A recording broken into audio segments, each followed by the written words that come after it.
Okay. I think we're live right now. I'm going to see if we can get the link. I'll tweet it out if possible.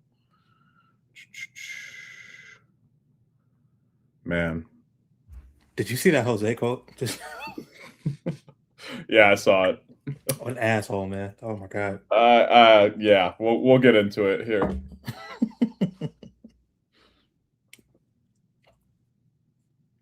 All right, I'm going to tweet this out and then we can get it going. So we're live talking about that bullshit. Boy, was it.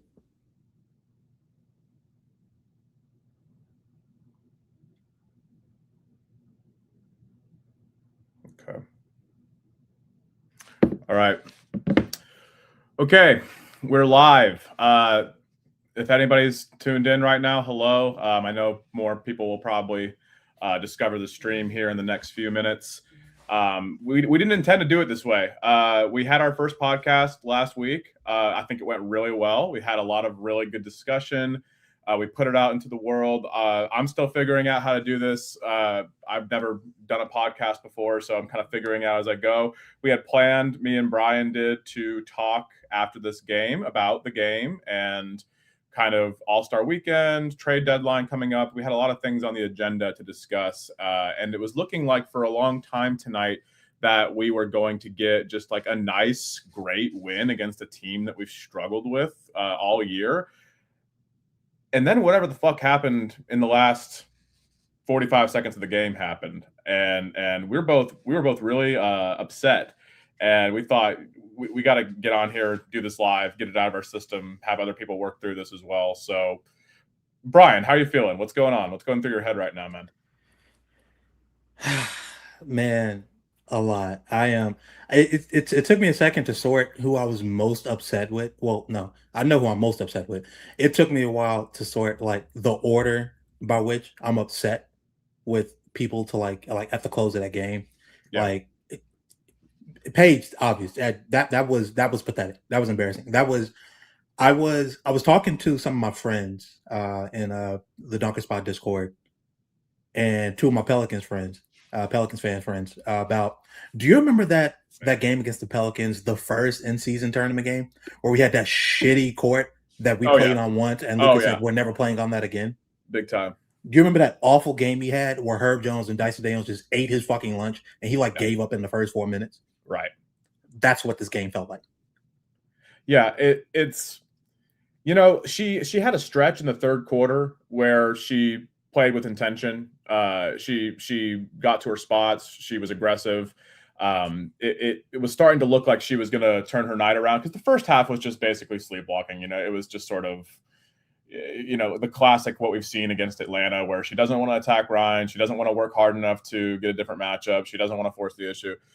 Third quarter, I had some hope that it was like, okay, like she's getting it together. She's, when Ryan isn't on her, she's being very aggressive. She's being intentional about, getting to the basket, getting into the paint, whatever. And then the fourth quarter, it was horrible. It was turnovers. It was sloppiness. It was not being engaged. It was so much of what we hate when she's at her worst.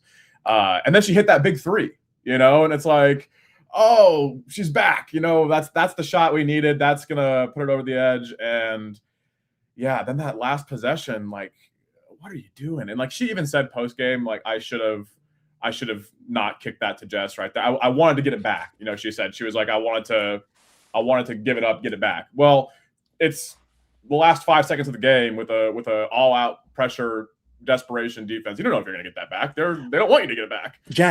Jack. I'm sorry. Like even if you're Paige, you can't play like dog shit for 35 minutes and then be like, all right, it's big dog time. We're gonna run this give and go. Give it back. Yeah. Like, dude, you've been asking them to figure it out without you for 35 minutes. So you can't get upset when you give the ball up and don't get it back because their mindset is, okay, we need to go figure it out without her because we've been doing it all game. And they had a lead doing it.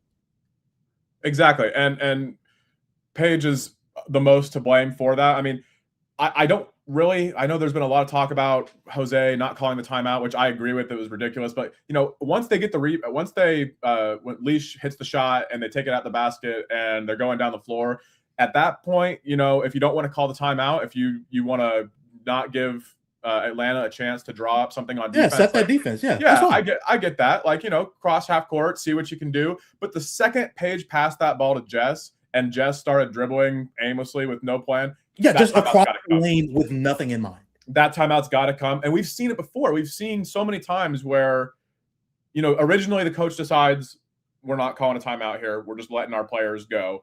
And then, like, there's nothing there. And it's like, okay, well, now we got to call a timeout and draw something up. Just letting that, especially when Awak caught it in the corner. Like, like that was really okay. Like, just dribbling aimlessly across the lane. We probably should have gotten a timeout there. We didn't. Okay, whatever. When Awak catches the ball in the corner with nowhere to go, and we still have 4 seconds on the clock, why are we not getting a timeout there? Like, I don't understand. You know, nothing good's happened there with Awak catching it deep in the corner with 4 seconds left and a hand in her face. Like, even if that shot had gone in by some miracle, it was like that's not good process at all. Like, that's not how you want. That's not the shot you want to end the game on. It's not like there was any confidence in that shot. No. She'd been yanked in and out of the lineup all night. Man, she played 16 minutes. We're gonna get there too, because what the hell, dog? What the hell? Like, I'm so sick of this Awak yo-yo bullshit that he's got going on right now. And I, you know what? I don't want to slander Lee too much, because Lee played hard tonight, like she has been playing hard. What she was capable of doing. She didn't play herself 24 minutes. No, she didn't do that. And she played, you know, in those 24 minutes, she had moments of positive impact. You know, she had a couple stops at the rim. She like had a couple rim runs that were pretty good. But she also did the other league things where she can't catch and she doesn't know when the ball is coming away. And her footwork on defense is not that great. And she is like incredibly heavy footed anywhere in space. And so if you get by her, it's kind of cut. Like, you know, she was lead. She was lead. Yeah. She was just lead for 24 minutes, which should not be a thing. Yeah, and then I see it in the chat here. Someone saying like Awak was getting bullied. It's like, okay, we know that Awak struggles to guard like players with size, with strength, with force. Like, yeah, we know she struggles to do that. But it's not like everybody else. Lee, like, yeah, Jess. Like Angel Reese was breaking Jess and Lee in half tonight, both of them. Like, she was getting whatever she wanted. Both of those players were making Angel, who again, I'm a big fan of Angel's game. Angel's a great player. Angel's awesome. Like, Angel is not some dominant post scorer. That's not her game. Dude, you know, she was. Bree Jones is on her 3rd game back, and she kicked their backs in all night long. We could do nothing with Bree. I was shocked she wasn't out there in the closing lineup, because we had nothing for her. Anytime she touched the ball within like 10 feet of the rim, it was a score or a foul. Yeah. And when Awak is in, you can't just talk about it like her matchup being like the one-on-one post matchup, because Awak is so valuable as a help defender. Like, how many times, even in her 16 minutes, did she come over and like she got a couple blocks and help side defense. She rotates. She can guard the perimeter. She can switch. Like, it's not just about, okay, you know what? If they want to throw the ball down to Angel Reese and Bree Jones and let them back Awak down, like, let them. Great. You know, like, are they going to score on some of those possessions? Like, yes. Like, are they going to get some buckets on her? Absolutely. Are they also going to get those same buckets on Jess and Lee? Yes, as we saw multiple times. Angel had 22 and 12 or whatever she had tonight. So, like, this whole, and it was so reactionary, and that's what I hate as a coach. It's like, I understand playing matchups. I understand, you know, going with the hot hand, all these things. But as soon as Bree Jones comes into the game, he's yanking Awak and putting Lee in. It's like, you don't want to even give it a chance to see what it looks like, you know. With the one time he played Awak extended minutes in the second half, we went on a run and got the lead up to 15. Like, and then what happened? She got pulled, and that lead, and it's not all Lee's fault. Like I said, like we said, like, Lee made some good plays, but then she also had like that awful sequence at the end of the quarter where she like got a rebound off a missed free throw and then just gave the ball to Atlanta because she's so clumsy and so uncoordinated, and like, you cannot rely on her on either end. Like, she's the Enrique pass going off the side of her head that she had no hope of catching. Exactly. Like, it's fine to give her spot minutes in the right matchup, you know, when you need some stuff here and there. But playing her 24 minutes and closing a game with her down the stretch is just not what a serious team is going to do. I think it's not all her fault. Like, we still should have won this game. We should have won this game. Like, it was all Paige was, if you're going to talk one person to blame most of all, it's, you know, the MVP candidate for this game didn't play like an MVP candidate, and it's really upsetting to see, because this was going to be such a good win coming out of the All-Star break against a good team that we've struggled with. So this game was primed for her to show up and just like really kind of break whatever hold that the Dream and Ryan had on her. But unfortunately, Ryan is still her father. Ryan didn't even have a good offensive game. It didn't matter. She locked Paige up. Paige was like afraid to like even go and touch the ball when Ryan was near her. Which, like, and I saw someone trying to make this argument on, it's on Twitter, so 1,000 grains of salt. Mm-hmm. But look, man, why did Enrique have the ball to close the game? Enrique was, first of all, Enrique played an immaculate game up until that foul. Like, she played a perfect game up until that foul. And it's, once again, why does Enrique have the ball, which I simply can't understand, and not Paige at the end? And it's like, well, Enrique wanted the ball, and Enrique was cooking all the defenders that were giving Paige problems, and Paige did not want to touch the ball. That's right. Why. She was on the other wing scratching her ass. That's what happened. Yeah, and the foul that Enrique committed against Leash, we can debate that till we're blue in the face, like... It's a foul, but it feels terrible to call that in that moment. Yeah, man. Yeah. She does not jump into Leash's space. Leash jumps forward and lands forward on purpose. Like, is it okay am I okay calling it a foul? Yeah. Is it a reckless closeout? Like, what are we talking about with the rule for reckless closeout? Is supposed to be, okay, this player with their closeout, with their defense, is endangering the offensive player. Right.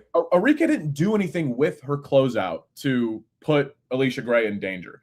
Alicia Gray landed in a way to where it was in the vicinity of Enrique's foot. But was that because Enrique closed out recklessly, or because that's just how it happened? Right? Yeah.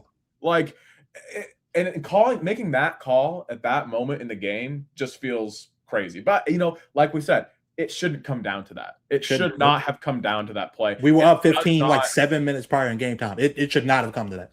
Yeah, like it does not also wipe away everything that Enrique did before that. Yeah. That helped us be in position to win that game. She was the best player on the court tonight.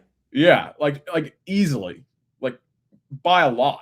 And this is with AZ also having like a really, I don't even know if I say like, well, yeah, she had a good game. She had a great third quarter, but like, yeah, man, even with what Alicia was doing, and like Alicia was cooking us. Like the real reason we lost, even beyond Paige sinking it up, because Paige stunk it up. She hit a big shot towards the end that should have mattered and probably should have like kind of turned it, ended up winning us the game. But Enrique did above and beyond. AZ went above and beyond. Jess was given a lot of usage that she shouldn't have had. And as mad as I was at her on the timeline, personally, I just feel like she was kind of hung out to dry in that situation, being asked to do much more than she should have. And considering that, she did all right. And it wasn't bad enough for me to like be yelling at her about how she played. She had some turnovers that were like mind-boggling, but so did Paige. So I'm not going to yell at her for that. No, the real reason we lost is, dude, our paint was sweet tonight. Like, Alicia got by whoever was guarding her, got to the paint, and it was a bucket every single time. Bree Jones caught the ball on the left block, and it was a bucket every single time. Angel Reese caught the ball and took like 2 and 3 field goal attempts per play to do it, but got a bucket every single time, it felt like. Yeah, that was, I mean, they made one fucking 3. Yeah. Right at the end of the game. Like if a WNBA team in 2026 makes 1 3 against you, you should win every time. Like that shouldn't be, it shouldn't even be close. It shouldn't be coming down to foul calls and failed plays on the last possession. But yeah, the paint was sweet. And it goes back to, what we've been talking about all season, where Jessica Shepard, for everything that she gives us on offense, and on the glass, which is just so much. And yeah, on offense, she was really good tonight. She had great post scoring. She had really great offensive rebounding. She made good passes. She's done what she's done all year, where she's had this amazing breakout offensive season. But it's just what she's giving Tank back. Jr. on defense, man. Her hands don't exist. No, it's not only the hands, it's the complete unwillingness to play with any sort of physicality is what I notice every time. It's like there was one possession tonight where Angel got it on the block, or not even on the block. Like she caught it like on the right side of the floor, like just below the 3-point line. And Jess was on her, and she just backed her down a little bit, took a couple dribble moves, and Jess was in position. Like Jess was right there going for it every step of the way. And then Angel just like tried a little harder. Like she just like, Angel, high motor player, like never going to give up, always going to take the extra, make the extra play. She just tried a little harder, and Jess was like, well, I've done all I can do. I've every time like their torsos made contact, Jess lost like 2 feet of ground. It was crazy to watch in real time. Yeah. And you're letting Isabel Borlase get in the lane and hit floater after floater. You get all the way to the rim. Like she's a talented offensive player, and that's kind of her game in a way. But it's like that transition foul right before the end of the half had my head hot. She just wanted it more. Like that's all that was. Like there has to be some way we can get a little more effort, but it's tough. Also, when the coach is playing 6 players and he's playing 4 of those players 37 minutes, where was Lan tonight? Where was she? So okay. Before I get like really mad, they said she was probable for this game. She didn't see the court, obviously. They said she was available pregame.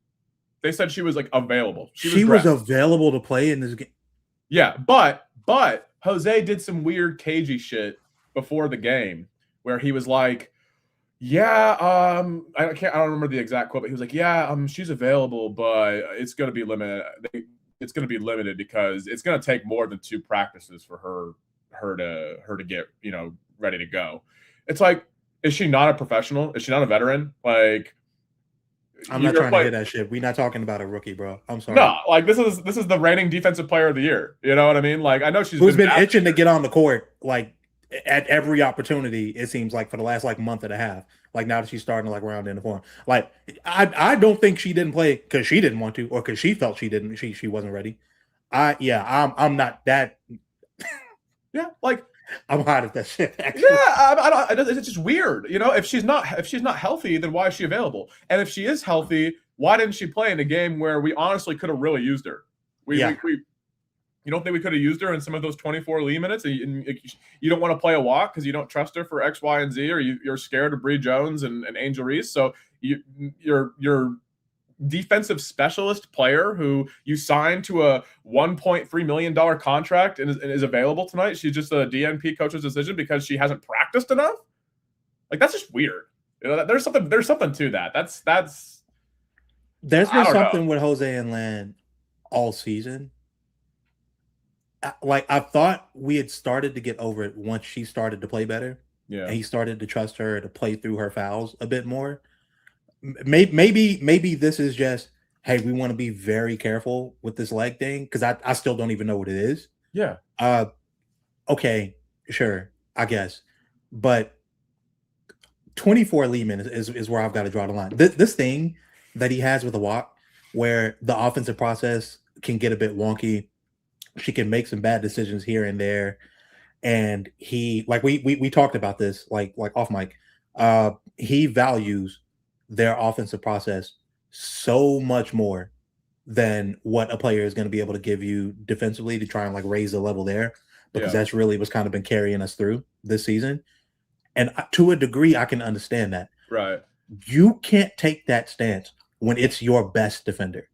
Yeah. When it is comfortably your best defender, the only one that gives any real resistance at the rim, especially when Lan isn't playing, the only one who can go out there and like match Jess's intensity on the boards and really lock in and be a glass eater. Like when she's really dialed in. Like I think she had a game, like 3 or 4 games ago, just before the All-Star break, where she had like 10, 12 boards in limited minutes. You can't afford to play these games where it's like, I don't know if I trust you enough on offense, so we're just gonna like let your backup, fill this out. When the backup is Lee Yoru. Like you trust Lee on offense? Like that's not like, man, come on. Like Lee is a fake stretch big who like has hit like maybe 1 3 this year. She can't catch the ball. She can't dribble the ball. She can't pass the ball. She makes bad decisions with the ball. She falls down every time she catches the ball. Like, I mean, that she's not. I mean, I get it. Like again, this is gonna sound like we're not trying to be harsh. Good screener, good rim runner, like a player who has value in certain situations, but she got overextended crazily tonight, and I don't blame her for that. I blame the coach. like she's playing hard and she's earned minutes. You know, that's she's forced the issue with, especially with the state of our big room right now. Like she's forced the issue and earned minutes. But this is just ridiculous. Like like you said, like the constant games playing with the walk, the land stuff, like something's weird. Like I don't know if it's trade stuff, because I know Land's name has been floated around in some trade rumors. Obviously, there was a report the other day from that Phoenix is interested in her. So I don't know if they're trying to cook something up, but like it's so weird to make her available tonight and just don't play her. If she's not fully healthy, if she's not ready to play yet, then just rule her out. Like I don't get that. Like that's crazy. I know some people are mad about Maddie not playing too. Like guys, I don't know. Y'all, come on. I don't know how much more we need to see from Maddie. Like, the Atlanta Dream, you know, Maddie can't really play. Like it's there's too many athletes. It's too much dynamic, you know, wings on the roster for her to stay with. Like it's now, if you're up by 12, 13, 14, and like maybe you're trying to buy your starter some rest, like, and you want to put her out there for a few minutes and see if she can make some shots, like sure.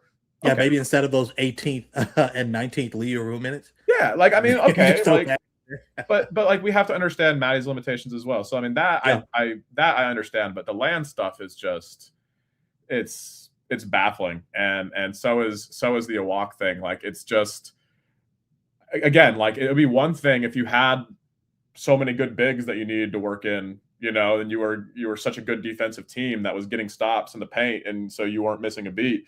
But especially in a game where you basically played 5.5 players the whole game. Yeah.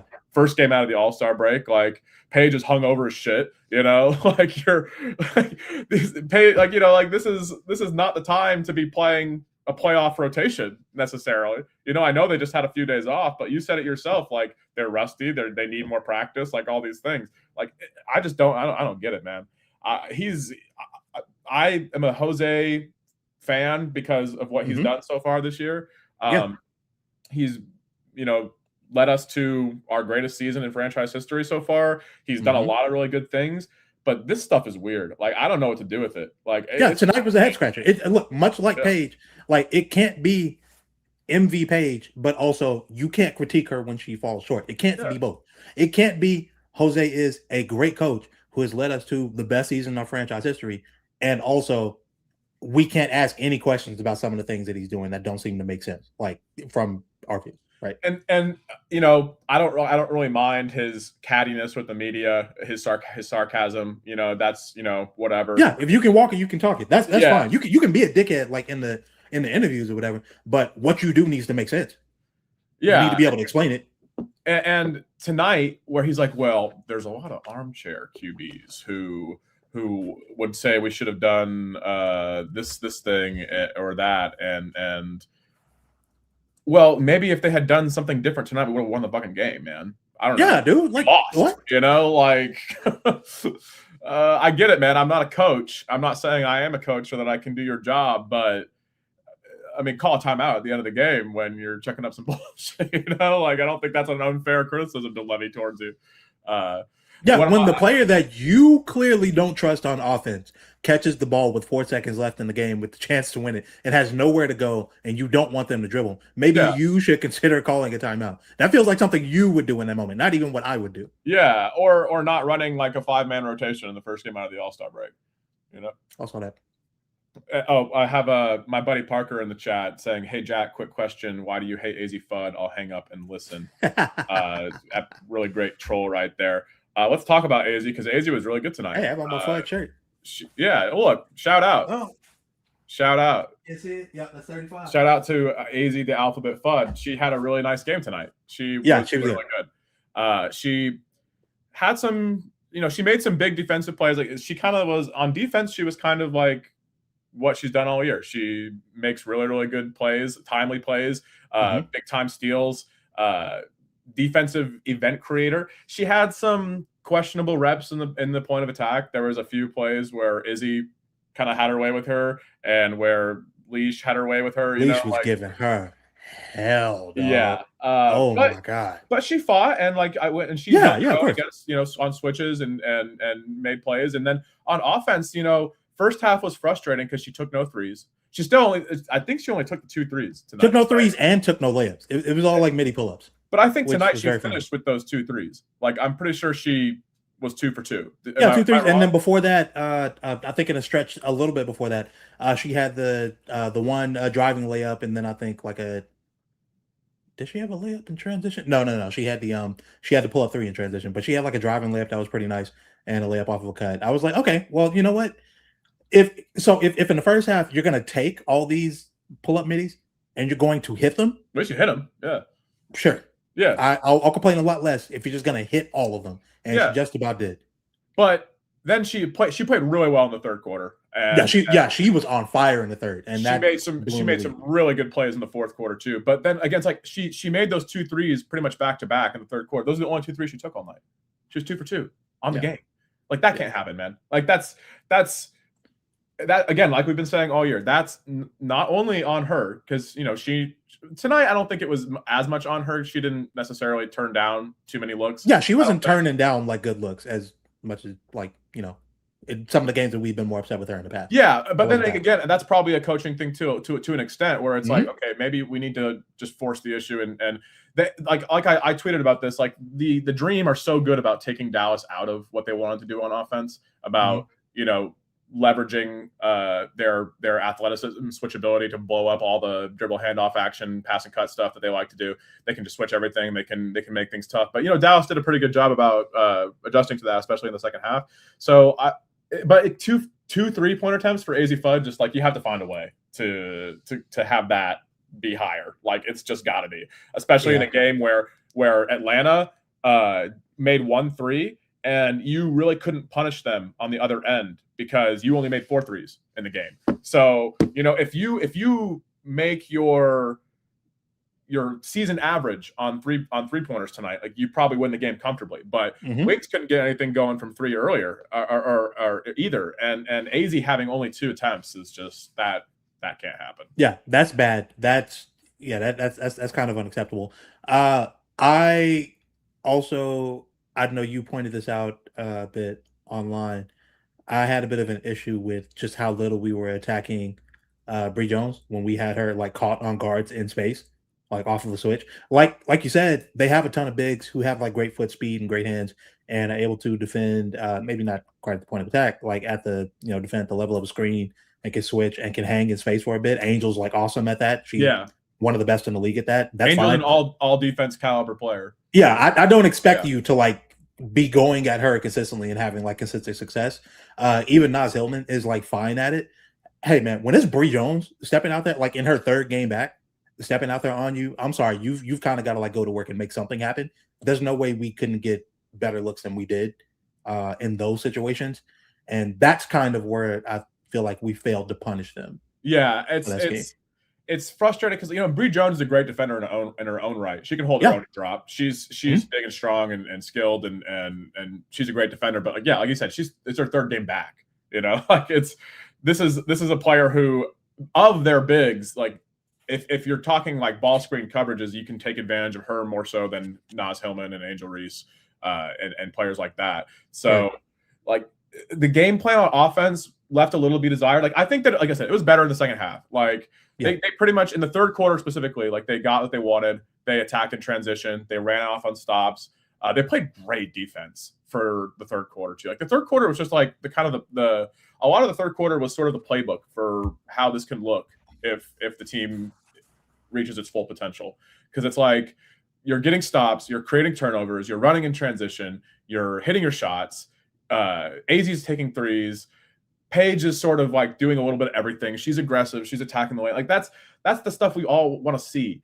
And then the 4th quarter, all that went out. All that went away. And it wasn't just the last couple minutes. Like the whole 4th quarter, we were hanging on for dear life. We were asking to lose that game pretty much from the jump of the 4th quarter. Yeah, we were out there wobbling like we were punch drunk, which is so nasty because, like you said, we'd flipped the script from the first half where we were the ones giving up live ball turnovers just about every other play, right, off of bad passes, lazy handoffs, and the Dream just like kind of having their hands all in the passing lanes or whatever. We flipped the script. We made that happen more in the 3rd. That's how AZ really got rolling, hitting that transition pull-up 3 that really kind of got her started. And, yeah, like you said, there was not really much of that in the fourth. We were hanging on for dear life. We were waiting for, okay, there's got to be a Paige flurry coming at some point. It never really came. Yeah. We got one shot, but like a flurry, it never really came. And I don't know. The offense just kind of died like 4 minutes into the fourth, and we had nothing for them on defense pretty much. And as we've seen so many times, and this is not a unique problem with the Dallas Wings. I mean, this is just kind of basketball, you know, especially with younger teams like that don't have as much experience. Like when the offense dries up, the defensive effort kind of goes out the window with it, you know. And we already struggle so much on defense and in the paint, but like in the third quarter, we were playing hard and we were contending them. We were forcing turnovers, and in the fourth quarter, like they went right back to getting whatever they wanted. It was, and you know, you can't do both. You can't fall apart on offense, turn the ball over, miss all, you know, not take threes, not make threes, and give up a layup line at the other end. Like I'm looking at points in the paint here. I don't even know what. Yeah, they had 58 points in the paint tonight. That's how you lose a game. How many second chance points? I'm curious. Second chance. Let's see. I imagine it's not as much as I'm thinking, but still way more than we had. Yeah, I'd have to look it up. I'm looking at the dumb ESPN box score, which doesn't even show it. But they had 12 offensive rebounds. You know, probably, you know, it probably wasn't a crazy amount, but it just felt like it because I think they were just ill-timed. You know. Yeah, just about every time. Let me see. Hold on. We were plus 7 points off turnovers, 22-15. Goodness gracious. Yeah, points in the paint, we got smoked 58-40. Actually, wow. Okay. Second chance points, we were just about dead even, 12-11. Okay. So yeah, it wasn't even that bad. Kind of felt like bad timing on those, you know, like Angel would have a big. Yeah, it was always like an Angel post up, like, okay, surely she doesn't score here. And she doesn't, except then she does. And it's like, you know. Yeah, I mean, it's just such a frustrating game. I know everybody was really mad about it, rightfully so. I feel a little better now, having just like talked it through, because honestly, like I really wanted to win this game because I think that it was just a good inflection point coming out of the All-Star break. You know, like I've said a couple times already, like team that you struggle with, like it would have felt really good for the team confidence-wise heading into what's going to be a pretty tough stretch. You know, like you have Washington twice; they're playing well right now. Connecticut, you know, they stink, but like they gave you trouble last time. You got Golden State twice in the next couple of weeks. Like and you got Minnesota mixed in there, like we talked about on the last pod. Like it's kind of a tough. And there's no guarantee that we get the Enrique that we've got like in the last 5 or 6 games. There's no guarantee we get her in those games, man. No, which that makes everything a lot more difficult. And like again, shout out Enrique, because Enrique was fantastic, and she was awesome. It's so nice to see that her shot's going down a little more lately, and that she's for the last handful of games she's been playing efficient basketball, because that's really all it's been this year. Is like even in the games where she's been bad and horrible, like we haven't really faulted the process necessarily, because it's is she going to take a bad shot here and there? Is she going to, you know, get lost on a defensive possession here and there? Yeah, of course. But by and large, she's done what the team's asked her to do. She's taken a scaled down role. She's stepped up when we needed to. She's created something out of nothing, you know, when the offense breaks down. So it's nice to see her get rewarded and start hitting her shot. She had a just really nice all around game. It really sucks that everything was marred with that foul down the stretch, which I mean, I get what she's doing. Like, I think part of the reason why is like I have to go back and watch that play again, but it's like she's going. I think she went under the ball screen originally, like, and then tried to fight over. I don't know. It was weird. Lunged out to get to her. Yeah. Like maybe just like blitz the screen. I don't know. Like they need 3. Like they're down 4 points. You know what I mean? They're gonna shoot threes. Like, you know, like maybe like when Alicia Gray gets the ball screen, maybe blitz her. You know what I mean? Like I don't know. Jose never wants to. I was gonna say we never do that though. Like he never does that, dude. Like that's the thing that I'm so frustrated about with him as a coach. Is like again, like we said, like he's been doing a really good job all year, but like is it fair to say that he's so good, but it feels like we're still leaving meat on the bone? We're leaving so much meat. He's so rigid in what he wants to do, and he does not have good adaptability to his systems when things don't work. Like he's good. I think he's good sometimes, especially about halftime adjustments and looking at like, especially on offense, like okay, this wasn't working in the first half. Like maybe like let's try this. But like defensively, it's just the same thing every time, man. Like he does not believe in help defense. I don't understand it. That's probably part of the reason why I think this Awak thing is happening. I was gonna say, is that why he just doesn't value Awak like that? Because Awak, if you're putting Awak in drop, or if you're switching her onto, or not even switching her onto, if you're just having her ISO'd against the Bree Jones and Angel Reese's of the world, like, yeah, she's going to struggle there. But like, if you can leverage her as a help defender and find ways to just make her wreak havoc off the ball, and like, as we've seen, like in some of our biggest wins this year, she's blown up games, as a help defender. But like, he does not like to bring aggressive help. He doesn't like to play aggressive ball screen defense. He basically likes he has players that are off ball away from the play. Like, he likes them to stay home, even when the players they're guarding aren't really great shooters. Like, yeah, that's something he needs to figure out, because the personnel on this team already puts him at a disadvantage. Like, even though the defense has been playing better than we thought it would, and kind of punching above its weight, like, again, like as we see in the fourth quarter, when shit slows down, like, you got to be adaptable. Like, you have to mix stuff up and not give these amazing elite players the same looks to go against every single time. Yeah, man. I don't know enough about coaching, or specifically about defense, to say specifically what I think we could be doing better. I think the fact that, we don't leverage the one or two really good help defenders that we have on the team a bit more, and allow them to really be more of like our defensive playmakers, is kind of an issue. I think that this is really more a roster problem. Like, I think it's an issue with what Jose wants to do, but it's also like still kind of a roster problem, which is why I am glad that the trade deadline is coming up, because we're gonna have to reshape some things. I don't know if they're like, Kurt's clearly willing to, based on what he's saying in interviews at the very least. But I'm curious to see if we actually pull the trigger on anything, because I think we've kind of seen enough from most of the key players on the team to know who needs to stay, who we could do without, and who makes things structurally not make that much sense.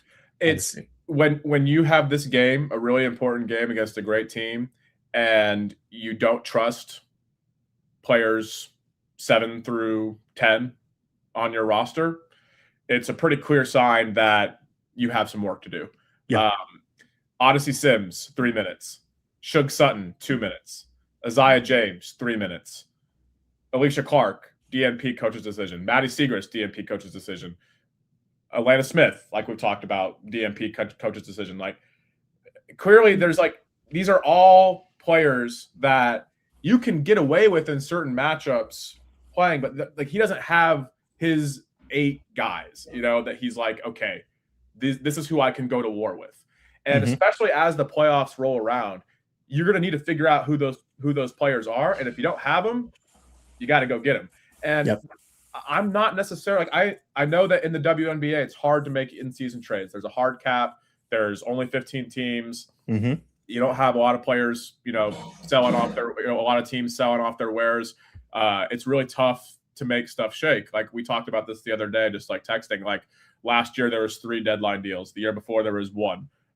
Year before, I think there was 0. Like, this, it's not something that typically happens. So you can't necessarily just count on the trade deadline to fix all your problems. But yeah, man, like, it's with the state of especially the bench right now. Like, I see in the chat, like, why does he refuse to play Shug and Zaza? It's like, well, Shug Sutton was signed off the street, man. Like, I think she needs to play over Odyssey Sims. Like, I'm so done with the Odyssey Sims. Yeah, I'm done. Shout out to Odyssey. She hometown, but great career, it's over, bro. Fantastic career. Thank you for the game 1 against Indiana. And tonight, only 3 minutes, so like, we can't blame her for tonight. Right? Yeah. But like, she can't be your backup, your first guard off the bench, and neither can Shug Sutton. You know what I mean? Like, I agree. Like, he can't play Paige and AZ all these minutes, but like, when they're trying to win games, like, what choice do they have? Like, I do think that he has too short a leash with Zaza. And Brian, you and I were kind of talking about this a little bit earlier today too, where like the leash with Zaza, because Zaza, I think, is putting too much pressure on herself when she gets in the games to make something happen. She's getting in the game, she's getting the ball, she's attacking the paint, and she's just putting her head down and throwing up some bullshit. Like, that's kind of like how her last few appearances have gone, right? Yeah, the tunnel vision is really bad, and it's like you said, it's because she knows her time out there is not long. She could be yanked at any given moment. So if she's out there, she's going to try and get buckets. Yeah. She's not much of a playmaker. She's self-aware. She knows that about herself. Hey, I am out here to play defense at the point of attack, which she's done pretty well, I'd say, recently. And I'm out here to go try and get to the rim, get fouled if I can, make an open jumper maybe, but I'm here to get buckets. That's my job. And she even had a rep in the 3 minutes that she played tonight where, like, she did such a good job fighting through a screen and cutting off a drive in a way that, like, none of our other guards can do. Yeah, she's the only one on the team that can navigate screens. Yeah, and she's genuinely trying, and she has, you know, she's not big. She's pretty a small guard. She doesn't have like crazy athleticism, but she tries and she competes. Yeah. And I do think she needs to play more, but it's kind of like right now we're in a feedback loop where like Jose's like, all right, Zaza, get in there. Like, you know, give us a couple minutes. And she'll get in there, she'll put all this pressure on herself. She'll have that's exactly what she did tonight. She got the ball on the left side of the floor, she drove the lane, the defense collapsed, and she threw up some bullshit trying to draw a foul. And it was a turnover. And after that, Jose had seen enough. And he's like, you can't play. I don't trust you. Like, if you're going to do that, you can't play. And to a degree, I understand it because, you know, you want to have high standards for your players. These games are important. This is a good team. You have to earn your minutes. But at the same time, like, this is a young player who has skills that you can leverage, and you are playing 6 players. You need more bodies on the floor to spell minutes. So you kind of have to let her play through some of that because she's not getting a chance to show what she can do. Yeah, dude. Like, if you're not the star of the team, or if you're not like a recent really, really high draft pick, a coach, and in some cases, even if you are like a really high draft pick, a coach's, what's the word that I'm looking for? A coach's trust is really fickle in most situations. Yeah. But Jose in particular, when he does not fuck with you, he does not fuck with you at all. Like, Awak went from playing 25 to 28 minutes a game to like 15 almost overnight, over like one bad game where like Asia kicked her back in, right? Yeah. Zaza went from playing like 10 to 15 minutes a game to you might get off the bench tonight. And if you do, you're going to play 3 minutes. And it might be less than that if I don't like what I'm seeing. If you make one mistake, it's over.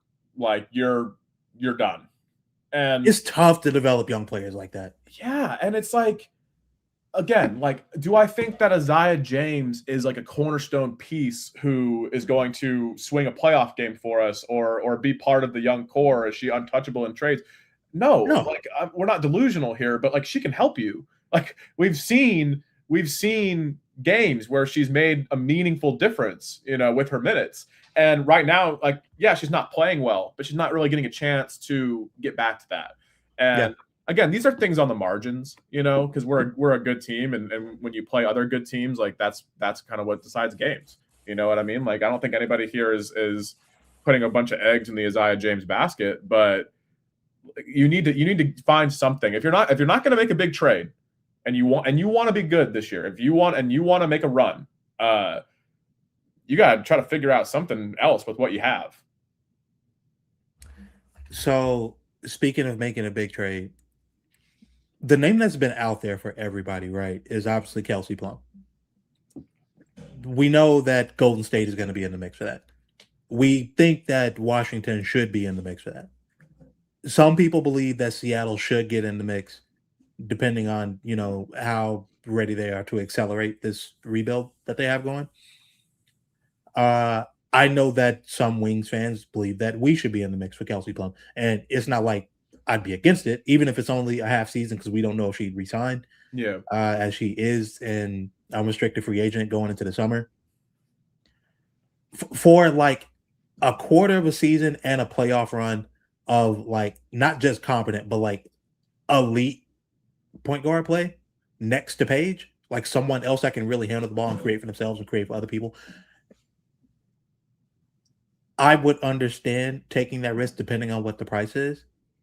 But I know that you and I, we talked about this, and we mentioned like, or you mentioned to me, like, some other way to make this work. Do you want to talk about that here? Or yeah, I mean, I tweeted about it earlier today too. That like, I'm pro trading for Kelsey Plum if you can, because I don't think there's a single package that that we could realistically trade for her that would be too rich. You know what I mean? Like the only thing that would make it too rich is like opportunity cost for being able to use assets to improve elsewhere.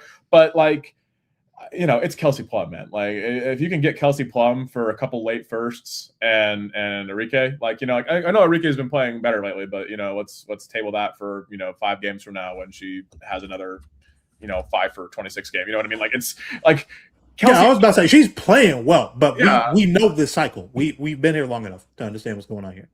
Like I think people view the Kelsey Plum thing and like the fit with Paige and like our need for defense. Like I get all that. Like, would it be like the most ideal allocation of resources to go all in for Kelsey Plum? Probably not. But we're already a team that has not done the best thing we've not been the best at allocating resources towards positions and skills of need for the roster. So if you can, like one thing that the team is missing that nobody wants to admit and talk about is rim pressure. Like when you're a jump shooting team, and as much as I love Paige Beckers and as much as I love AZ Fudd and as much as Enrique has been playing well, this is a jump shooting team. Like, like the only time they're not a jump shooting team is when they're throwing it to Jess on the block, or letting her create out of mismatches. It's like, is that the offense you want to run in the playoffs? Is that what you want to do? Like when you need a bucket, like Kelsey Plum is the best rim pressure guard maybe in the WNBA. Kelsey Mitchell, like it's a short list that she's on. She makes your offense a legitimate, dangerous playoff offense. Like it's probably the best offense in the league, her and Paige together in the backcourt. And yeah, she's a free agent. You've been giving up a lot for her, but like I think you could get Kelsey to re-sign her. She and Paige are good friends. Like you have the new practice facility, opening up next year. You've got they're playing games in the American Airlines Center. Like this is a team that is on the rise. That is have resources are being poured into it. Like popularity's up. Like you have all these reasons why you could convince a Kelsey Plum to be on board with that. Now, I'm also, I'm not an unrealistic person. I understand that there are other needs for the roster, especially on the defensive end, that could be that assets could be more allocated towards. So I'm not saying like it's Kelsey Plum or bust, but I mean seriously, if there's an offer on the table for Enrique Agumbawale, Isaiah James, and like a first round pick, and you can get Kelsey Plum for that, you just do it and figure out the rest later. Like that's kind of where I stand on it. Like that's. You figure out the rest if you can acquire a player like that. It's not like you're the Sparks and you're trading the number 2 overall selection when you're probably staring down the barrel of what should be the middle of a rebuild, and you say, nah, actually we're gonna skip all that and we're trading the number 2 overall pick that became Dong Malunga and we're going to get Kelsey Plum. It's not that same situation, right? Like we shifted into a fully competitive gear and would be trading, I'm assuming, our pick in this coming draft, where we're going to be like a 4th seed, probably. We'll have the 12th, 13th pick. Yeah. Right. Yeah. Right. And then maybe throwing in the Aces pick in the same year. And they are like a 2 seed. Yeah. And so if that's the cost, then okay. Like I'm for it. It would be fun. It'd be great. It would give us a chance to be the best offense in the playoffs. But then we talked about, if LA is really blowing it up, if they're really like, okay, we tried this, it failed, we fired our GM, we're starting over. Kelsey Plum's a free agent. Nneka Ogwumike is also a free agent next year. She signed a 1-year deal. I'm like pretty certain. I looked at this earlier that Nneka Ogwumike is. Correct me if I'm wrong. I don't. She is a free agent. I'm pretty sure she's going to be unrestricted free agent as well. Yeah, I think. Yeah. So like, Nneka seemed to have intentionally. Yeah, she's an unrestricted free agent next year. Nneka seems to sort of intentionally chose Los Angeles for a lot of personal reasons. Obviously the basketball, she made a basketball decision, but it seemed like her heart kind of wanted to be in LA for some reasons. And so I would understand if Nneka just kind of wants to stick it out maybe and sort of be the vet for whatever they do next. Would it be the best decision for the organization? I don't know. Like the thing about the WNBA is it's not necessarily like the NBA where you have to blow everything up and start asset accumulation and whatnot. Like you can sign 3 players and make a trade and pick at the top of the draft once and you can be back. You know what I mean? Like it's especially when you're LA. So, but if NECA is at all on the table, we should go get NECA Agumake. Like that. I agree. That is a match made in heaven right there. Like if you can, even if you're playing NECA next to Jess, like she does a lot to compensate for. She's not like the crazy rim protector, but she does so many things defensively that help you. Mm-hmm. Yeah. So if that's an option, if she's on the market at all, then yeah, I'd like to explore that. Don't know if that's realistic at all. That could be complete. We've heard nothing about it. Yeah, that's like them like escalating like full fire sale level, which they should, but we don't know if they know that yet, right? Yeah, I have a comment in the chat that's like, do you think the Wings don't think the Wings are a legitimate playoff offense already? I mean, I don't know. Have they been in the playoffs? Like we haven't seen it in the playoffs. I mean, Paige has been an amazing clutch time scorer, and that bodes well for the late game playoff offense. But I worry about a team that doesn't pressure the rim, that doesn't get to the line a lot. That hurts in playoff when teams are allowed to be more physical, when open jump shots are hard to come by, and jump shooting by nature is just sort of fickle and can come and go. And when you don't have the rim pressure to hang your hat on, things can dry up. So that's where my Kelsey Plum wish casting comes from, is just that not only is she like such a good fit with Paige, both off ball and on ball, they can both toggle between, on and off ball synergy so well. Like Kelsey has proven, during her time in Vegas, that she can be such an amazing off ball player. And she's not necessarily like a true point. She can be a point guard, but she's not like necessarily like a true, like pure point guard. Same with Paige. Yeah, same with Paige. That's why they complement her so well. It's they can play off each other really well. And yeah, like imagine a Kelsey Plum and like say Jess Shepard like pick and roll with like Paige and AZ running around. Like, what do you do? Like, I don't. And so you don't think you go get it back on the other end is what you do. Unfortunately, yeah, like that's. I mean, I'm not. I feel like I'm insane for wanting that. Like I had people in my mentions, but we don't need Kelsey Plum. We don't want Kelsey Plum. Like we're good. We're good. Like we may not need Kelsey Plum, but don't tell me you don't want Kelsey Plum. Yeah. Like I've seen this offense against like really, really good defenses. I've watched them. Like we saw what happened tonight in the fourth quarter. We've seen when they played the Dream previously. We've seen them play against Golden State. Dude, don't say that like you wouldn't want a player like that to come Minnesota usage. We played Minnesota and Golden State, and we can't do anything. Like, oh my god, don't get me. Yeah, like we're not a perfect team on offense. Like there's definitely room to grow on offense. And if you're saying I don't want Kelsey Plum because we can allocate those resources towards elsewhere, well, what else are we doing? Yeah, how? Like what if Kelsey Plum is the player that's available at the deadline for that cost? Like who else is available? Like Ryan Howard's not available. You know what I mean? Like she'd be the perfect fit. To I think Ryan would be the perfect fit alongside Paige and AZ. Like if you could get a player like Ryan Howard next to them, it would be so good for you on both ends. But that player is not available. There's 3 of those players in the league. You know what I mean? Like, those players don't come available for a reason.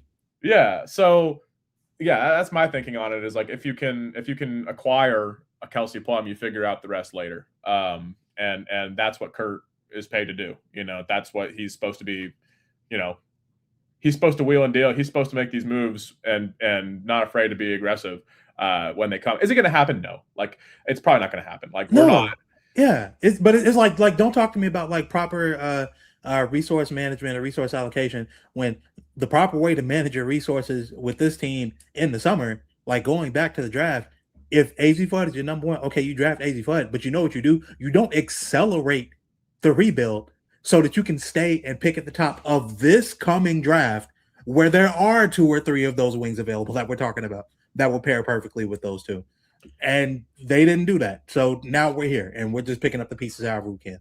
Yeah. If nothing else, like we're not going to trade for Kelsey Plum because we're not going to have the best package. Like Washington can beat us with draft capital if they want. And, if they were really feeling crazy, they could throw Shakira Austin. They could throw, right, exactly. Kiki Iriafen in the deal, which I don't think Kelsey being on an expiring deal, I don't think her value is that high. But I mean, if you're Golden State and you can throw Yuste Usite and a pick, in there, like, I don't know if we can beat that. Yuste hasn't done anything this year, but she's 19 years old or 20 years old. She's 20 years old and has crazy upside, offensive ability. So I don't think we can beat that deal. And man, I'm scared if Washington gets her, man. If Washington decides that they want to go all in for her and they can keep, one, or I think they could probably keep both the Chicago picks they have, like the swap and the 27 first they have for. If they can keep that and swing a Kelsey deal, and they can convince her to resign, it's over, dude. Like, the league's cooked because they're disgusting seeing how other people get to live, man. Yeah, like, because they'd have Kelsey, they'd have Sonia, they'd have they'd probably have Kiki and Shakira if they don't trade either one of those in the deal. They might get Juju this year. They're pretty good looking in the Sarah Strong sweepstakes. That's scary to me. If nothing else, we have to trade for Kelsey Plum, so that doesn't happen. And so you would think, Golden State doesn't, because Golden State with Kelsey Plum is also like, they're probably winning the title this year. They would jump into like the favorites tier probably. So at a certain point, the Wings actually have a moral obligation to the rest of the league to step in and stop that from happening. So I'm looking forward to seeing it. I mean, she's getting traded probably based on the report. She's out of there. We almost never see WNBA reporting before the deadline with a player of her magnitude, with reporters being like, "Yeah, she's getting traded." Like, that almost never happens. So that's sort of like, I'm really excited to see how that goes down. So we've talked a lot about the game today. We talked a lot about the trade deadline. The trade deadline Sunday. So we talked about the big names. Do you have any other like sort of like under the radar players, Brian, that you've looked at to be like, hey, if this player is available, we should make a call on them because they could help us? I mean, again, like with WNBA trades, it can be really difficult because they just really don't happen. But is there anybody else that you're thinking about that could be possible? I mean, like, I've talked to you about this before, like Natasha Mack, obviously, like, but we've discussed that before. That's something completely separate because I don't think that's happening. And look, if they weren't willing to give up, oh no, wait, I'm thinking of Connecticut. Sorry, who was that? Connecticut that turned down like a first round pick for like Aaliyah Edwards. Yeah, and, like, there was that report yesterday that was like, oh, the Tempo for some reason are desperate to unload this first. Yeah, a future first of theirs from an expansion team. I'm like, okay, if you look at Connecticut's roster, they have Olivia Nelson-Ododa, they have Aaliyah Edwards, they have Anissa Morrow, and you're like, you didn't want to give up any of those players for that pick? I don't know about that, but like, I know the W values first round picks, like even potentially high first round picks, differently than like MWNBA GMs do. But goodness gracious, dude, I don't know if I could have resisted that value. But like that, so Natasha Mack, she's with the Mercury, I think. So that's not even our team. If you could get Mac, that would be sick. But like, the problem is, like, she's just on such a crazy scam contract. Like, like matching money would be crazy. She's making $300K a year. Like that, she's just too valuable. Like that's even less than I thought. For the value, and I'm pretty sure she's a free agent, or she's under contract next year too. If I'm at that ridiculous figure, because she would help. Oh my God, she would help us so much. You talk about like interior defense, athleticism. Next year she's making less. What?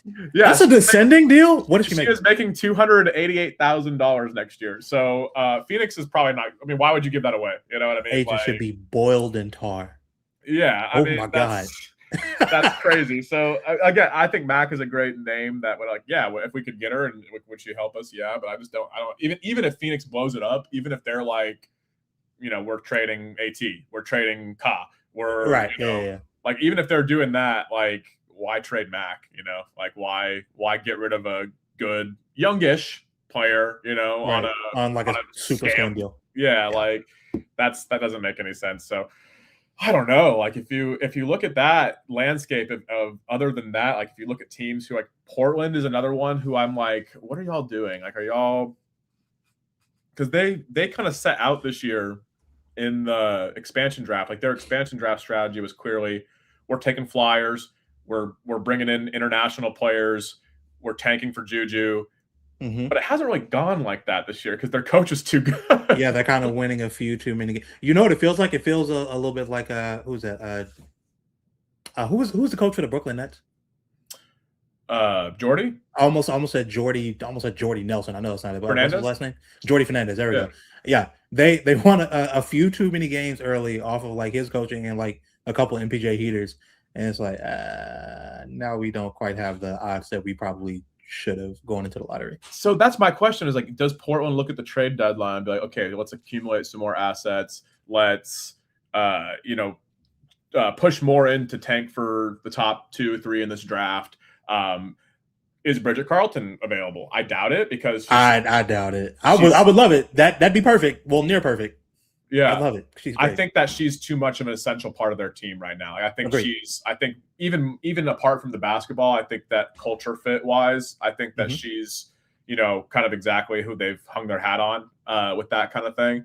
But then you look at the rest of the Portland roster, it's like, oh, like there's nobody else I really want. Necessarily like Meg DeLeo. Congratulations. Shout out to Mrs. DeLeo. Dude, that was throwing me off so bad because I did not know that she got married. It's like I was watching a Fire game and I was like watching Meg Gustafsson on the floor and they're calling her Meg DeLeo and I'm like, is this a new player that I've never heard of? Like she looks exactly like Meg. Like, just Cliff Paul. Yeah. And then it's because this Cliff Paul situation. And then it zoomed up on her face and it was like, that's Meg Gus, bro. Like what? Yeah, and then I looked it up and she got married like over the weekend and I was like, oh, good for her. But like she's been having a great year. Yeah, she's been fantastic, especially like the last month or so. Yeah, I don't think that she really solves any of our problems, but at least she gives us an extra big, to have it. Like, also Wings legend. True. That spent a brief amount of time with the franchise. So you could probably get her for a couple seconds. It's just like, dude, if Sarah didn't tear her ACL, it just would have been Sarah. I would hope so, but I feel like they're not. I feel like again they're keeping her. I don't think they would have moved her, but I feel like of the players that like I would really really want from that team, I feel like she may have been the most available. Can you get Emily Engstler? Like, is that someone who they'd come up off? I'd love her here. Sure, why not? She would be great for this team. Yeah. She would, her defense, versatility on the wing, like ability to play multiple positions, like she would be a great target. But again, step out and trade a bit. Yeah, are they going to trade her? I don't know, man. It's a weird team. That's a weird team because it's like on paper, based on what their like franchise strategy has been and kind of where they have to go, like it's kind of looking like they probably want to tank and be bad, but like they're too good to be bad right now. But also they don't have any like obvious veteran players that they should sell off. So I don't know, man. And like I would look at the tempo also as a team that like maybe we can call them about something. They're trying to buy. They're trying to go all in. I was about to say they're trying to stock up and go rack up some wins and go be good. Which look, here's what I'll say. Right, like I think me personally, when I'm looking for a lick, you go find the town sucker. Yeah. We know who the sucker is in the league. I'm going to Jeff. And I'm like, hey man, what do you want from Natasha Cloud? That's what I'd really do. That's what I actually think the move is here. Because she makes just enough to not be like on a super cheap deal. She makes what, like 600,000, I think? About 500K. Okay, yeah. And just enough you could probably move one of your bigger contracts. They might be able to absorb some of it. Maybe you get like one other player back, something like that, who makes like something dirt cheap. But that's who I'd be calling on because I don't think we'd be giving up any picks to make that happen. If it's just Arike for Natasha, and like salary, or if it's land for Natasha. Like I'm of the mind, I don't think we need to be moving Lamb right now when her value is so low, right? And when she's still like coming back from like multiple injuries now. I think if we want to move her, we wait until there's a year off of her deal. She's gotten a chance to play and increase her value a bit next year, where she's a bit more familiar with Jose, with Paige. If Jose doesn't want her dead, well, I don't know what's going on there. Yeah, that's we've got to figure that out at some point. But I think that's the kind of thing that could be sorted over like a full off season and training camp to like work their shit out, right? So I don't know if I would be looking to move her, even though I know she was like the one name that was kind of like bandied about from our team. Yeah, I don't know. I would hold on her right now because I think her value is like about as low as it's ever going to get. Yeah. The problem with Tosh is if you trade for Tosh and like the Enrique, you'd have to add something else because the money wouldn't work with her and Enrique because Enrique makes twice as much as her. But like even Yeah. if you're doing like some kind of framework with like an Enrique Tosh deal, like you're basically you're solving one problem, point of attack defense, and you're creating another where because like Natasha Cloud like can dribble, she can set up the offense, but she's not like a reliable secondary playmaker at this point in her career. You know, like she's not going to be like what the value that Enrique brings in terms of shot creation and playmaking and tough shot making, like and shooting. Honestly, let's be real. Like Enrique can make a catch and shoot three. You know what I mean? Like that's like you're not getting that with Natasha Cloud. So you're basically solving one problem and creating another, and talent wise, it's probably a wash. So yeah, it's really more so like about the contract at that point. Because I don't think that like she's any kind of upgrade over Enrique, and I don't think you're that, just like, getting Enrique's contract off the books next year is basically what you're saying. Yeah, which sucks because again, she's finally started to like really play the way that they hoped that she would this season again, and which again would kind of make it the ideal time to sell off, right? But yeah, it would stink to see Enrique go. Like regardless of the ups and downs and how bad last year went, like it would stink to see her go and be in a different uniform at this point, even if it seems inevitable. And unless you're getting like a clear upgrade that's going to propel you to a run this year. Like if you're getting a Kelsey Plum, then I'm saying thanks for the memories and we'll see you later. And if you're getting a Nneka Ogwumike, then same thing. The only other name, because like the rest of the Sky roster is like, I mean, do we do the reunion with Skylar Diggins? No, she's cooked as well, unfortunately. No, I love Skylar to death, but no, let Washington call on her. Do we do the reunion with Dejanay Carrington? Run it back with her. I don't think I'd hate that. Actually. No, I would hate it. No, I was doing that. that would actually put me in the ground. She's like my least favorite player in the league, so I would. Oh man, I would. Like it's. I feel like I would fall for the same trap that I fell for when she got here the first time, which is like the idea of her as like kind of an energy 3-and-D player who like just does her job and gives great effort on defense and is a really good athlete and gets out in the break and like, you know, can give you a bit of a boost there. Except in reality, and I don't know how much of this was just like her and Koklanis or, you know, but she held the ball a lot and she made a lot of bad decisions. It was my least favorite player to watch in the history of the Dallas Wings when she was here. Like it was just honestly, like I've seen a lot of really bad teams and I've seen a lot of really bad. I've seen much worse players than her play for us, but that experience was just excruciating. I don't want to be reminded of it ever again. I don't want to think about it. I don't.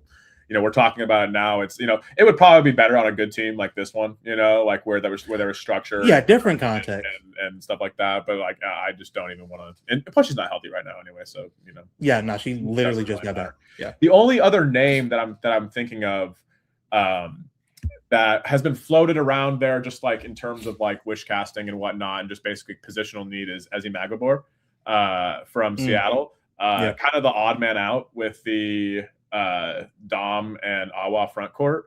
I think that maybe being a little overstated because it's not necessarily a problem to have three good young bigs, but you can't play them all together. So, and she's making and we can see the future, dude. Like, I'm sorry, Ezi.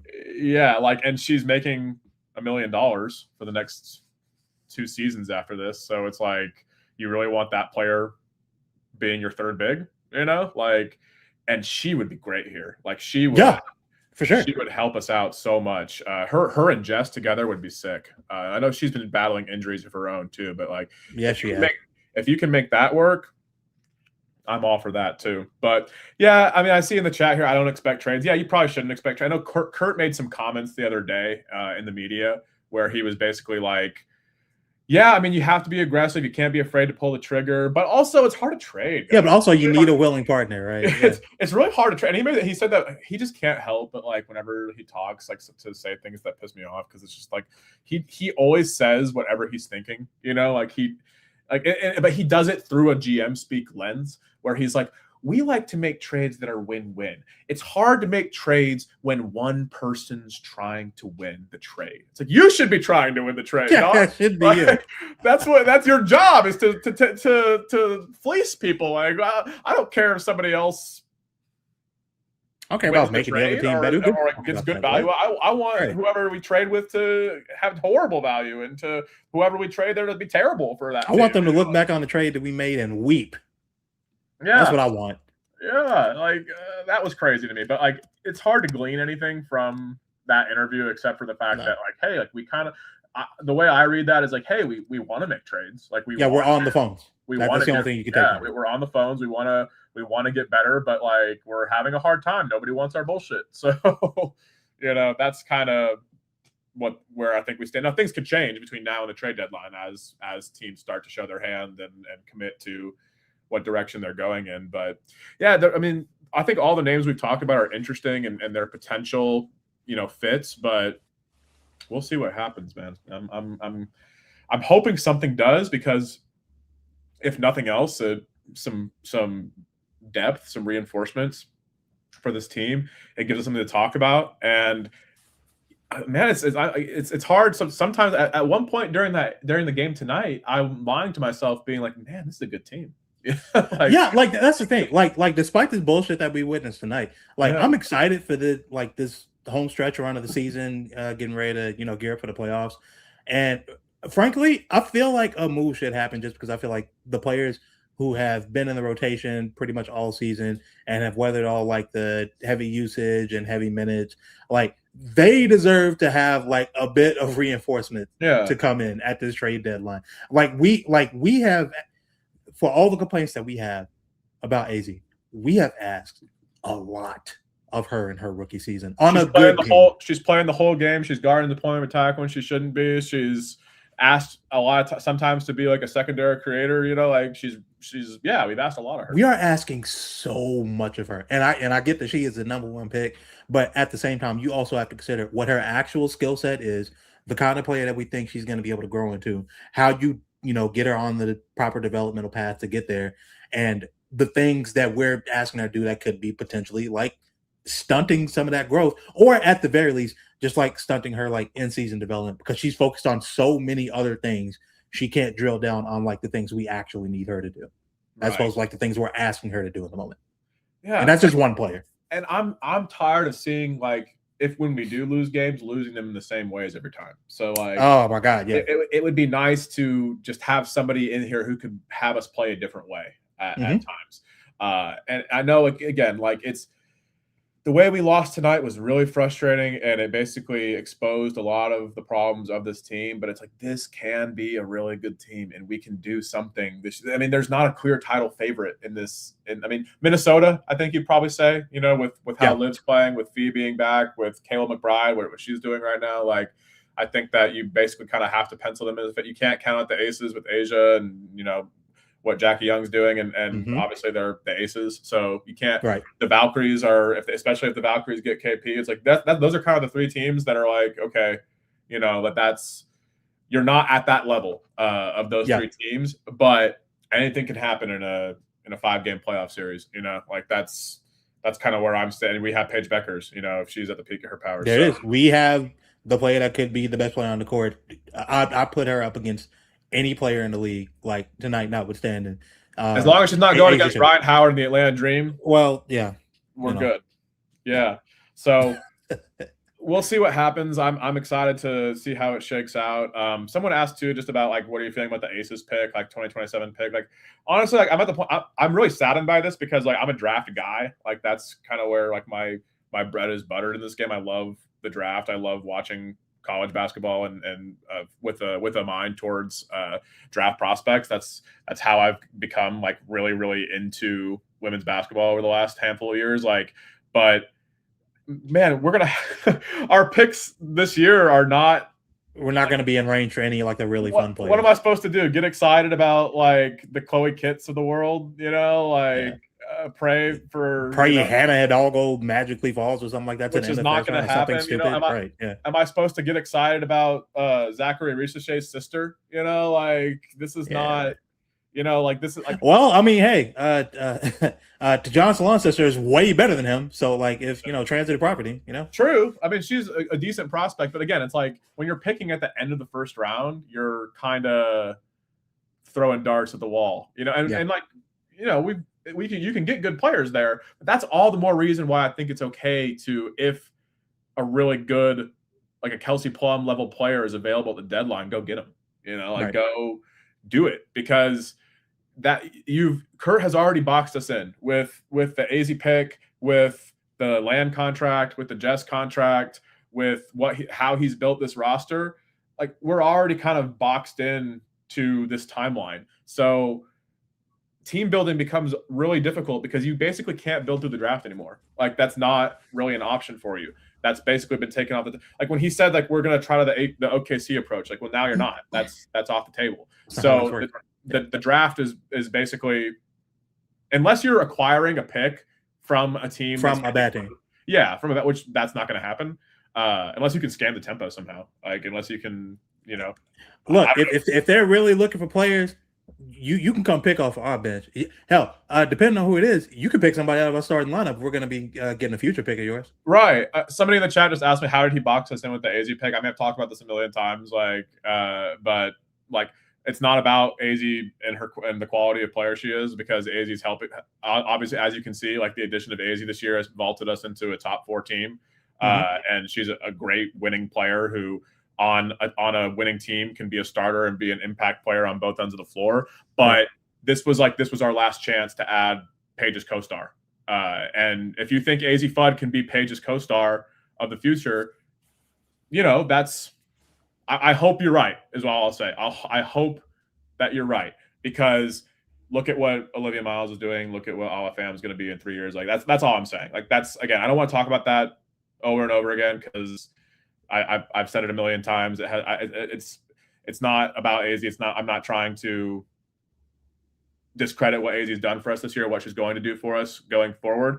But that was our big last asset to add the star impact player next to Paige for the future. And now that you're not getting that player at pick 12, you're not getting that player at pick 13, you're not getting that player. You're probably not even getting that player in free agency, So no, but and the reason why is because it's not just like even getting that level of player. Once you draft AZ there and you're pairing her with Paige, you have to be so specific about the kind of player that you're putting on the perimeter next to them, because it has to be someone who has like amazing positional size, can guard down the lineup, even down to like the point of attack, can defend ball handlers, can defend a bit off ball, can shoot, can handle the ball a bit, because AZ is not need like, Ryan Howard at that yet. Like, you need, right? Yeah, that's what I'm saying. Like, if we were in a position where even if you take AZ right there in that spot, right, and you don't accelerate the build, and you land in the lottery this year, and you end up with, say, the 3rd pick, and then you also have the Aces pick in the bag, and then you maybe package those 2 to try and move up to 2nd. Okay, maybe you can get Madison Booker, and we're cooking something. Yeah, but you didn't. So your margin for error is so slim now, because if you're drafting AZ and you're saying we're building the rest of our roster through free agency, well, you paid Alana Smith and Jessica Shepard, who are good players who are going to help you win.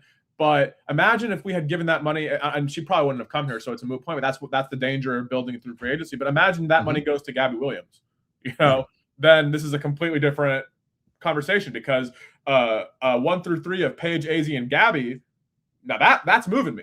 That's a team that can compete. But you didn't do that, and it's not easy to get that player that fits next to AZ and Paige in the backcourt, and also fix the front court, and all these things. So that's what I mean by that. And it just makes it like the avenues for becoming a contender, taking the next step, because we took a huge step this year. That's the thing, is you've seen like just the amount of success we've had this year, and the step we've taken. And AZ is a big part of that. Like I said, but the next step is the hardest one to take. as we've seen tonight, circling all the way back to how we started off this podcast, is, you know, tonight you saw glimpses of how good this team is, and then you saw how much work they have to do. You saw that all tonight. And like, yeah, in the chat, like, I'm higher on AZ. Oh, great. You know, like, you know, if AZ has another leap in her where she can like she can start taking more pull-up threes, if she can improve her screen navigation, if she had one play tonight where she attacked Alicia Gray one-on-one and got all the way to the rim and finished. Like, if she can work that more in her game, if she has another level of jump, stranger things have happened, man. Like, you know, like, I'm not going to put a ceiling. And keep in mind, we would love for this to happen. We're not rooting against this to happen. We root for this team. We want her to be the best she possibly can because that makes the team better. Exactly. If that happens and that's the player we get, like, I'll be ecstatic and everything will get so much easier. So, you know, yeah, that's what I'm rooting for. But, you know, if I, you know, just watching basketball my whole life and watching AZ since she's come into college, like, and being very familiar with her as a player, it's unlikely, you know, like, that's all I'm saying. But, you know, yeah, we can't rule it out. I certainly won't rule it out. I won't rule out a talented, awesome basketball player getting better. That'd be foolish. So, right. So, yeah, I mean, we talked about a lot. You know, I know we didn't even touch on All-Star Weekend, really. I know we were going to talk about it. We kind of like, we kind of just, you know, we weren't even going to go live tonight. We were going to just record a podcast and just we had a list of things to talk about. And then, like, that bullshit game happened. Yeah, and then we just got mad and said, okay, let's talk about this and get this over with. It's like, man, we're mad. We need to go live. We need to commiserate with people. Like, that's what we do, like, on for Mavs streams too. Like, you know, like our boss at Mavs Moneyball does a really good job of like during really bad Mavs losses, he'll go live and he'll bring people up and be like, dude, let's just get mad together. Let's just like all like get mad. Let's all get it out of our system. Let's all, you know, commiserate together. And I don't know about you, man. I feel a little better, honestly. Yeah, I do. Honestly, I really needed to like get it out and not just like be typing angrily into my phone at people. Like, this feels like a much more constructive way to get those like, bad feelings out. And I'm as guilty of it as anyone, man. When you're just tweeting over and over again and having arguments on Twitter and just sort of typing into the void, like you're saying, it can just be mind melting. And that's like, I couldn't do that tonight. Like, I just no, it's weird. It feels like, because like when you're doing it, it feels like you're compounding the anger as opposed to this where it feels more like you're releasing it. Which, yeah. So real quick, I mean, All-Star Weekend was fun. AZ winning the 3-point shootout was so sick, dude. That was awesome. I went to Denver last week and I got back Friday night. So like I literally landed, like my plane landed when AZ was starting the final round. Like, so I didn't see the first round.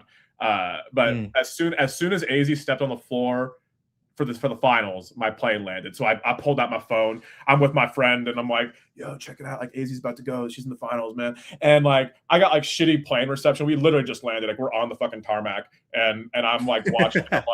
I'm like, dude, she's hitting every shot. I'm like, people are looking at me around the plane. What the fuck's going on here? And I'm like, oh, dude, she's hitting every shot, man. She's not. It was so fun, dude. Yo, that one screenshot. I think I posted it on my IG story today. That one screenshot of her holding the follow through with Marina right behind her, and then like Court off to the side with the stub stream camera or whatever. Like, yeah, man, that was a really, really cool moment.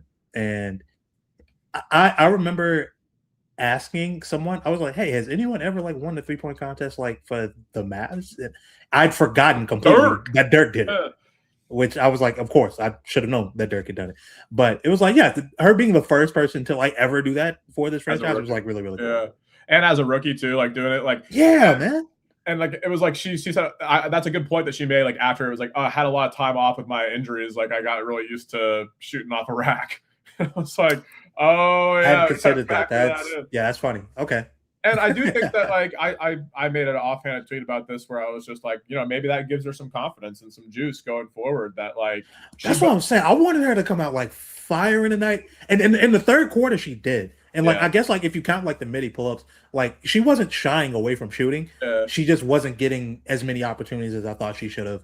Because that's the other thing about her is that like she's a mild-mannered person. She's shy. She's a little reserved. She doesn't like to talk shit. She doesn't like to show a lot of emotion on the court. And I respect that, you know, like I respect. But sometimes like you gotta have that dog in you and realize that you belong here. You like, you know, like even like we can talk about, you know, the number one pick thing, but like you were the number one pick for a reason. Like, you know, like there was a reason why a lot of people had you as number one pick, that you went number one. Like, you know, you need to sort of like at times I want to see her carry herself more with that aura.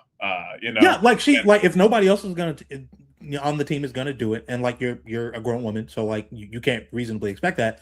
Like she genuinely should at this point, with her being a huge part of the rotation for as long as she has, and being a starter and an impact player, frankly, for as long as she has. She should feel like she has the right to advocate for herself a bit more with Jose and say, hey, we don't have anything going. Let me do it. Let me try and carry it for like 3-4 minutes and see if we can get something going. Yeah. But like, here's the thing too. Like, all this talk like, in the chat here, like Jose needs to coach better. Jose needs to get her more shots. Jose. Yeah, I agree. Like, there needs to be more of an emphasis from the coaching staff on creating looks, but like, she's also got to force the issue. Yeah, Jose can't. She's too good of a player.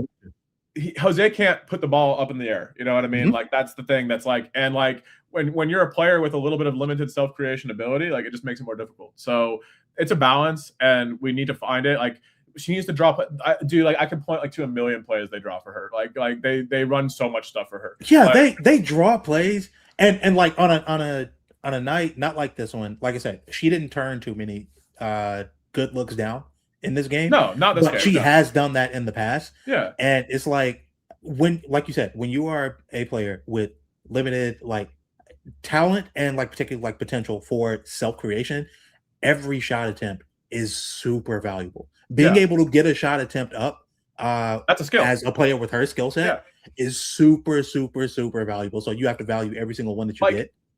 I don't have the numbers in front of me, but I saw there's like maybe one.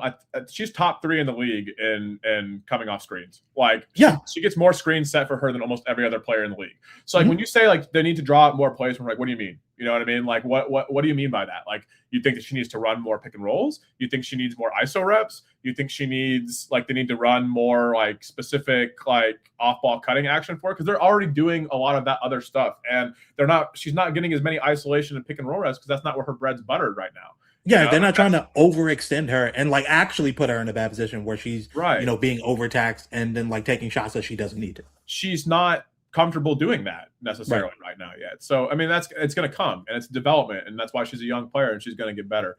But yeah, that's all just to say, like, I really had fun watching her in the 3-point contest, and I don't know how we got here from there, but but I mean, I'm just addressing some stuff in the chat and just like for what it means going forward, like with her confidence and everything. But like, I do hope that like this second half of the season we saw, and she had again great game tonight, like great game on both ends of the floor. Really gave us a chance to win. One of the best players on the court. So I'm hoping that she can carry that over, throughout the rest of the second half of the season. We have the Mystics next on Friday. I can't remember I think we're on the road for that one. I can't remember if we're. I can look it up. I think we're on the road because we're at home on Sunday against Connecticut, which I think I'm going to go to that game. I think I'm going to go to the Connecticut game because any chance I can have to see Layla Khan live is always man. She's one of my favorite players. She hasn't been having like the season that I wanted her to have this year, but I always loved watching her play. And by Sunday, we'll have at least one trade to talk about. Maybe not the Wings, but we'll have some trades to talk about. Maybe you call Connecticut and see if if they're turning down tempo first for their bigs, and you're probably not. I guess that's probably not happening, but we'll see what happens. Is there anything else you want to touch on? I think we're almost at an hour and a half here, so maybe we should shut it down. Is there anything else that was percolating that you wanted to get out here while we're live here? Look, All-Star Weekend was really, really fun. It looked like everybody had fun. Paige had a lot of fun. Paige had a lot. Paige had a lot of fun. Yeah. Paige got to work out with KD. I'm not going to cast any aspersions about what happened with KD after that. But she left that workout, and I didn't see her eyes open up fully for like a day and a half after that. So I'll allow you to draw your own conclusions as to what. Yeah, it's not a great storm or confluence of events when All-Star Weekend happens, and the first game out the break is against her boogeyman. The schedule makers knew what they were doing with that one. Yeah, I was super concerned about it. I expected a little bit better than this, but. Yeah, it was tough. Like I guarantee, if you like walk past her like midway through like the second quarter of this game, it just kind of probably smelled like the bar. Like maybe she'd already worked it out and she sweated enough of it out by now. But it's a difference But- between that and like game shape, you know? Yeah, for Like, sure. Against Yeah, I'm America. certain that she'll be right by the end of the week. So I'm not actually sweating this. I was just disappointed. She's gonna performance fry Washington, bro. I'll say this right now. no. I'll say this on the show. Like she's scoring 35 on Friday. Like yeah, they don't have anybody that can guard her. They can't guard her anyway, and she's gonna be pissed as hell against them. So I mean, Washington's been playing well defensively, but they don't have anything for her. Like they don't have the kind of defender that can bother her. So she's gonna crucify them, and probably Connecticut too. So hopefully she gets back to her MVP level, and we can talk about a couple wins next time we get on the floor. Because then after those 2 games, shit gets tough, man. Shit gets real tough. We're gonna be in it. So you got anything else to touch on before we get out of Dodge? Nothing. Hey man, look, everybody, be safe, be happy, respect your neighbor, love your neighbor, be good people. Don't be dickheads. That's all I've got to say. That's good advice, man. And I'm gonna go ahead and it's like this. We obviously went live tonight. I'm gonna put this up as a podcast. I'm still working. Like I said, I'm figuring out how to do podcasts, man. Like we're figuring it out on the fly, bro. It is totally fine. Like I've never done this before, so I'm trying to figure out like how to put this on the platforms and make sure it's accessible for everybody. I got it on Spotify right now, but I'm going to have it obviously on the YouTube channel, Spotify. I'm working on getting it on Apple Music or Apple Podcasts, all those things. So look out for that. Subscribe if you want. Keep listening. We're going to keep doing this. I think that, so far so good with this, and we're just going to keep it going. So appreciate everybody who tuned in. If you're in the chat, if you're asking me questions, if you're yelling at me, if you hate me, like if you hate us, if you hate this, like that's cool too. Like I just appreciate everybody engaging and talking about the team because it's fun to talk about. So yeah. All right. Well, that's it. This is Wingflation. It was a good live stream. Got it out of our system. We vented about the game, and we'll be back probably next week. I mean, I think we should probably talk maybe after like midweek next week, like depending on what happens. If they make crazy trades, we'll get on and we'll talk about Yeah, exactly. But we'll be back next week, and we'll talk about the Dallas Wings. All right. See you later, Wings fans. Later.